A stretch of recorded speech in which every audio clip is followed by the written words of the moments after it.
जय जिनेन्द्र बंधुओं, अभी तक अपन सभी ने प्रतिमा स्थापना के बारे में तीन राशियों की चर्चा की, मेष, वृषभ और मिथुन। परंतु जो कर्क राशि वाले हैं, उन कर्क राशि वालों के लिए कौन कौन सी प्रतिमाएं उनके लिए सर्वोत्तम है, उत्तम है और मध्यम है, उसकी आज अपन चर्चा करते हैं। जो प्रतिमा स्थापित करने वाला व्यक्ति है और भगवान है, और जिस नगर में स्थापना की जा रही है, तीनों की मृतता आदि देख करके हमें स्थापना करना चाहिए, इसकी चर्चा अपन पहले कर चुके हैं।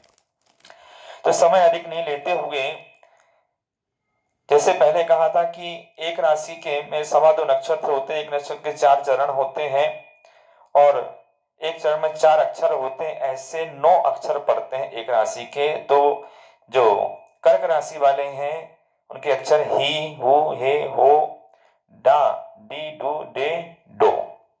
तो जो ही नाम वाले हैं, जैसे हेमचंद्र आदि जो नाम होते हैं, उनके लिए सर्वोत्तम जो है सुमितनाथ, चंद्रप्रभु और शांतिनाथ भगवान। उत्तम में विमलनाथ, अनंतनाथ, अरनाथ, मल्लीनाथ, नेमिनाथ भगवान।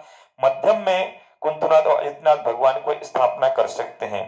हु नाम जैसे हुकमचंद आदि जो नाम है वह शीतलनाथ, शांतिनाथ उनके लिए सर्वोत्तम है। आदिनाथ, पुष्पदंत और मल्लीनाथ और नेमिनाथ इनके लिए उत्तम हुआ करते हैं। और मध्यम में आते पदम प्रभु, महावीर, नेमिनाथ, कुंतु, शंभव, अजित और अभिनंदनाथ भगवान की स्थापना करके लाभ ले सकते हैं।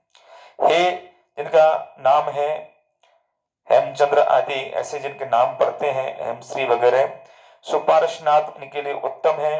पारसनाथ, धर्मनाथ ये उत्तम है और सुपार्शनाथ सर्वोत्तम है। मध्यम में इनके लिए है श्यांसनाथ, कुंतु, संभव, मुनिसूत्र, अजित और अभिनंदन भगवान की स्थापना करके ये अपने जीवन में सौभाग्य प्राप्त कर सकते हैं।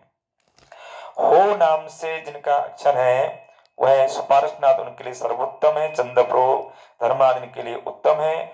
और सुमति, संभव, बाष्पुज, अभिनंदन भगवान मध्यम में आकर आते हैं, स्थापना करके वह नाम ले सकते हैं। डा नाम से जिनका अक्षर है, नाम अक्षर है, उनको धर्मनाथ, अनंत, अरह और आदिनाथ और पुष्पदंत भगवान को स्थापना कर सकते हैं। विमलनाथ उनके लिए उत्तम है।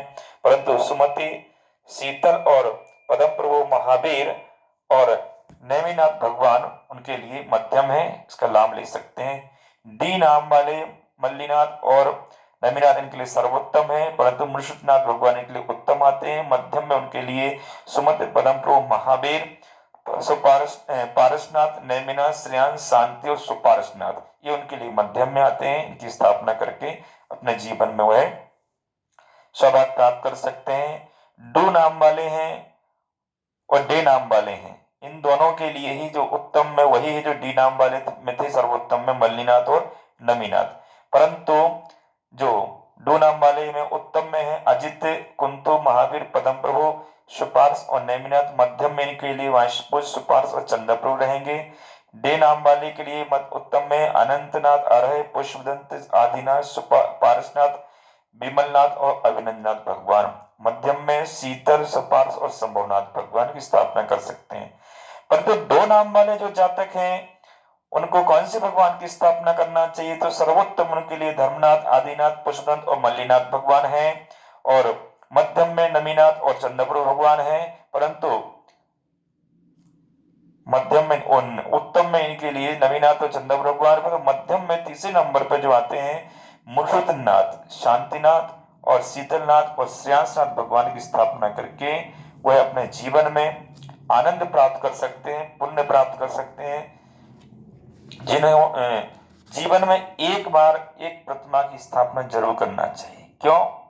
क्योंकि हमारे गृहस्थ में कार्य में जो भी हम निर्माण कार्य करते हैं तो कहते हैं उसमें जो पाप कर्म हमें प्राप्त होता है, एक छोटे से छोटा भी हम जिन मंदिर बनाते हैं उसमें सहयोग करते हैं तो पाप कर्म हमारे नष्ट हो जाते हैं। इस जीवन में जहां कहीं भी मंदिर का निर्माण होता है आपको प्रतिमाएं एक एक से अधिक जितना भी आपका भाव हो, परंतु न्याय नीति से कमाया हुआ धन हो, ये ध्यान आप रखना।